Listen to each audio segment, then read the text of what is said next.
విజ్ఞాన శాస్త్రం అంటే ఏమిటి? ఈ అధ్యాయంలో మనం విజ్ఞాన శాస్త్రం గురించి తెలుసుకోబోతున్నాం. అసలు ఈ విజ్ఞాన శాస్త్రం అనేది ఏమిటి? అలాగే ఈ విజ్ఞాన శాస్త్రం ద్వారా మనం పొందుతున్న లాభాలు ఏమిటి? అలాగే ఈ విజ్ఞాన శాస్త్రాన్ని అభ్యసించడానికి ఉన్నటువంటి పద్ధతులు ఏమిటి అనే విషయాలను మనం ఇక్కడ వివరంగా తెలుసుకోబోతున్నాం.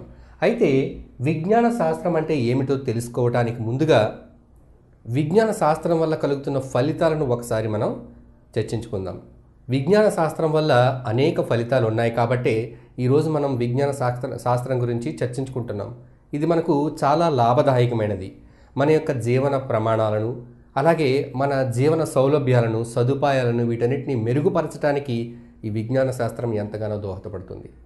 మీరు గతంలో చూసినట్లయితే 100 సంవత్సరాల క్రితం చూసినట్లయితే ఈ మనకి ఉండే సదుపాయాలన్నీ కూడా చాలా పరిమితులతో కూడినవై ఉండేవి. కానీ ఈ రోజుల్లో మనకి విద్యుత్ అందుబాటులో ఉంది. విద్యుత్తో పాటు మనకి అత్యాధునికమైనటువంటి కంప్యూటర్లు అందుబాటులోకి వచ్చాయి. ఈ కంప్యూటర్ల వల్ల మనం వివిధ రకాలైన పనులను, వివిధ రకాలైన వ్యాపారాలు, వివిధ రకాల పరిశ్రమలు ఇవన్నీ కూడా చాలా వేగవంతంగా ఒక క్రమ పద్ధతిలో తప్పు లేకుండా వివిధ కార్యక్రమాలు, వాటి కార్యకలాపాలన్నీ సాగించడం జరుగుతుంది కంప్యూటర్ల సహాయంతో. మనం ఎక్కడ చూసినా స్కూల్స్ కానీ, లేకపోతే ఆసుపత్రులు కానీ, లేదంటే వ్యాపార సంస్థలు కానీ అన్నిటి చోట్ల కూడా ఈ కంప్యూటర్ను అధికంగా ఉపయోగించడం ద్వారా పనిని వేగవంతంగా చేయగలుగుతున్నాం.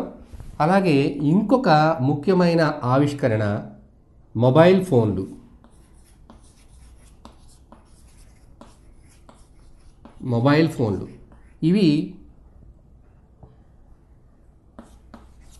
ఈ మొబైల్ ఫోన్లు అనేవి ఈ సమాచారాన్ని మార్పిడి చేసుకోవడానికి ఎంతగానో ఉపయోగపడుతున్నాయి. ఈరోజు ఏ విషయమైనా, ఏ వార్త అయినా ప్రపంచంలో ఒక ప్రదేశం నుంచి మరొక ప్రదేశానికి చాలా సులువుగా మొబైల్ ఫోన్ ద్వారా మనం సమాచారాన్ని చేరవేయడానికి అవకాశం ఉంది, మాట్లాడుకోవడానికి అవకాశం అనేది ఉంది. ఎక్కడి నుంచైనా మనం చాలా సులువుగా దీన్ని మనం మన యొక్క జేబులో ఉంచుకొని కావాల్సినప్పుడు మనం ఎవరితో అయినా సరే మాట్లాడగలిగేటటువంటి సౌకర్యం ఇది. కాక మొబైల్ ఫోన్లో ఎన్నో రకాల సౌకర్యాలు ఇప్పుడు అందుబాటులోకి వచ్చినాయి. అలాగే కంప్యూటర్లు, మొబైల్ ఫోన్లతో పాటు ఈ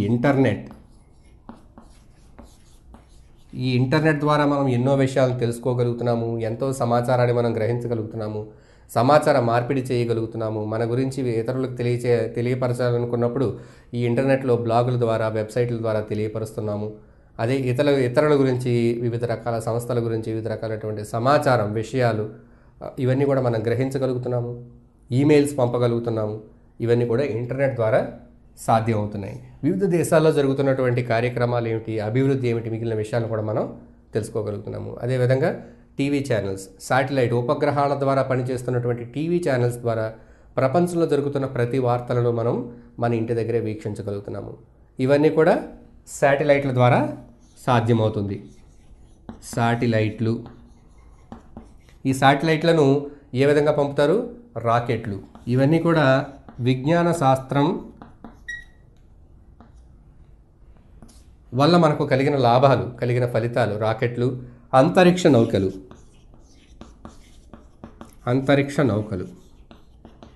విమానాలు పాతవే. విమానాల ద్వారా మనం ఒక దేశం నుండి మరొక దేశానికి ప్రయాణించవచ్చు. చాలా కాలం క్రితమే విమానాలు అనేవి కనుగొనబడినాయి. ఇప్పుడు ఈ అంతరిక్ష నౌకల్లో మనం అంతరిక్షంలోకి ప్రయాణం చేసి తిరిగి రావచ్చు. ఒక విమానంలో ఏ మాదిరిగా మనం ఒక దేశం నుండి మరొక దేశానికి రాగలుగుతున్నామో అదేవిధంగా ఒక అంతరిక్ష నౌకను ఉపయోగించి మనం అంతరిక్షంలోకి వెళ్ళి తిరిగి మళ్ళీ భూమి ఆవరణ వ్యవస్థలోకి వచ్చే అవకాశం ఉంది. అటువంటి అంతరిక్ష నౌకలు. అదేవిధంగా ఈ రోబోటిక్స్ ద్వారా యంత్రాలు, మనిషిని పోలిన యంత్రాలు, మనిషిలాగా వివిధ రకమైనటువంటి పనులు చేయగలిగే యంత్రాలు, అనేక రకాలైనటువంటి పనులు, ఆలోచనతో కూడిన పనులు చేయగలిగినటువంటి యంత్రాలు. కొన్ని సందర్భాల్లో మనుషులను ఉపయోగించడం కష్టతరంగా ఉండే పనుల్లో ఈ యంత్రాల సహాయంతో వివిధ రకాల పనులు అనేవి జరుగుతున్నాయి. పరిశ్రమల్లో ఉపయోగించబడుతున్నాయి. వివిధ రకాల అవసరాలకు కూడా ఈ రోబోట్స్ అనేవి ఉపయోగించబడుతున్నాయి. రోబోటిక్స్. ఇంకా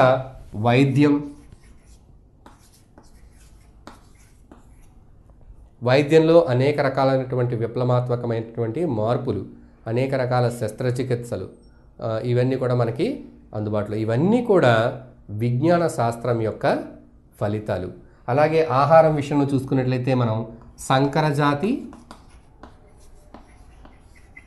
ధాన్యాలు, మొక్కలు, పళ్ళ మొక్కలు, పూల మొక్కలు, ఆహార ధాన్యాల మొక్కలు, సంకరజాతి మొక్కలు, సంకరజాతి జంతువులు, ఇవన్నీ కూడా విజ్ఞాన శాస్త్రం యొక్క ఫలితాలు.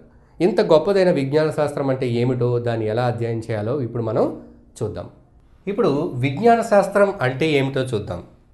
విజ్ఞాన శాస్త్రం అంటే ఏమిటి?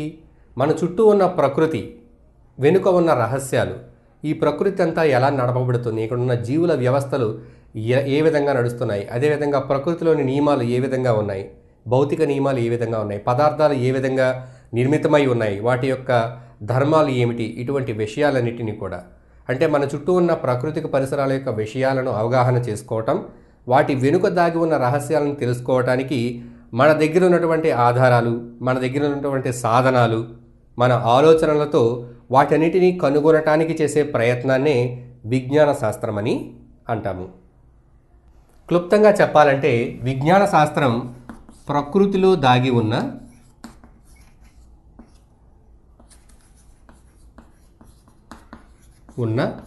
రహస్యాలను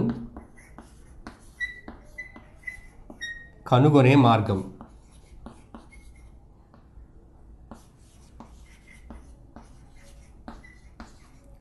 మార్గం. ఈ మార్గాన్నే మనం విజ్ఞాన శాస్త్రం అని చెప్తున్నాం. అదేవిధంగా విజ్ఞాన శాస్త్రం యొక్క మరొక నిర్వచనం చూద్దాం. ఎంపిక చేసుకున్న అంశాన్ని ఒక క్రమ పద్ధతిలో ప్రయోగాల ద్వారా జ్ఞానాన్ని పొందటమే విజ్ఞాన శాస్త్రం అని కూడా చెప్తారు. విజ్ఞాన శాస్త్రంలో ముందుగా ఏదైనా ఒక అంశాన్ని ఎంపిక చేసుకోవటం జరుగుతుంది.